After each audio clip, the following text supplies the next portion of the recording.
gray. He looked down on Elena's face and found it pale in the gloom, soft and creased with sleep. She lay unmoving in the bed they shared, her shoulder warm when he laid 2 fingers on it. Outside, the city grew as dark and still as it ever got, the quiet pause at the bottom of a breath. He moved hair from her face, and at her temple saw the thread of her life, steady and strong. He wanted to touch that pulse, to assure himself of its strength and endurance. An old man was dying, and when he was dead, they would come for Michael. And they would come for her, to make Michael hurt. Elena knew none of this, neither the things of which he was capable, nor the danger he'd brought to her door. But Michael would go to hell to keep her safe. Go to hell. Come back burning. That was truth. That was real. He studied her face in the dim light. The smooth skin and full, parted lips.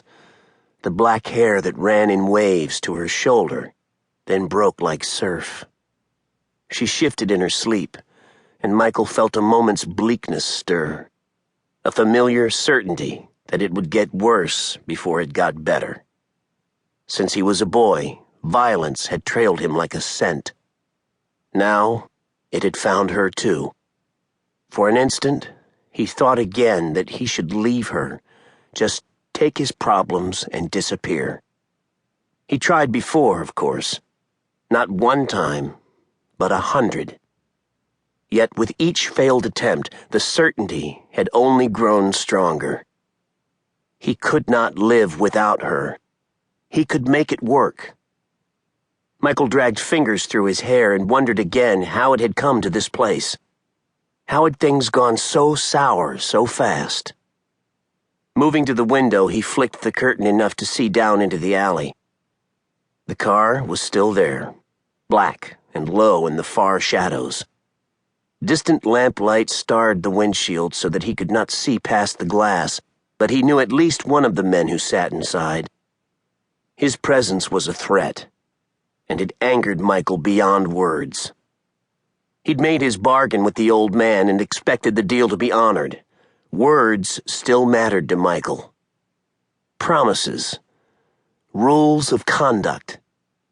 He looked a last time at Elena, then eased 2 silenced .38s from the place he kept them hidden. They were cool to the touch, familiar in his hands. He checked the loads, and a frown bent his face as he turned from the woman he loved. He was supposed to be beyond this, supposed to be free. He thought once more of the man in the black car. 8 days ago, they'd been brothers. Michael was at the door and almost out when Elena said his name. He paused for a moment, then laid the guns down and slipped back into the bedroom. She'd shifted onto her back and one arm was half raised. "Michael?"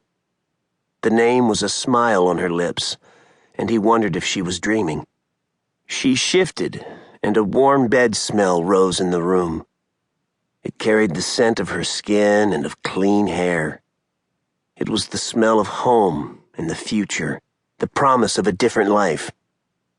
Michael hesitated, then took her hand and she said, "Come back to bed." He looked into the kitchen, where he'd left the guns next to a can of yellow paint. Her voice had come as a whisper, and he knew that if he left, she would ride the slope back into sleep and not remember. He could slip outside and do the thing he did well. Killing them would likely escalate matters, and others would certainly take their place. But maybe the message would serve its purpose, and maybe not. His gaze traveled from Elena to the window. The night outside was just as black, its skin stretched tight. The car was still there, as it had been the night before and the night before that. They would not move against him until the old man died, but they wanted to rattle him. They wanted to push, and every part of Michael wanted to push back. He took a slow breath and thought of the man he desired to be. Elena was here beside him, and violence had no place in the world they wished to